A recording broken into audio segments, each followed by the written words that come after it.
wellness today as parang, it's really sustainability. Way back, I really never thought that I had to take care of myself, had to, not just physically.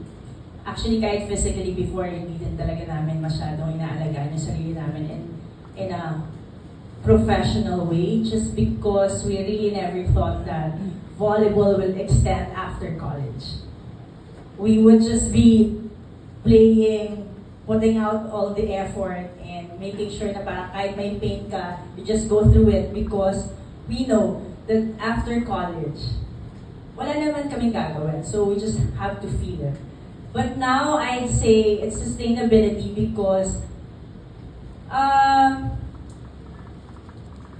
I would discuss it a bit later also, but I think we cannot perform and nawawala yung purpose natin or hindi natin nalalaman kung saan pa tayo pupunta if hindi natin inaalagaan yung sarili natin.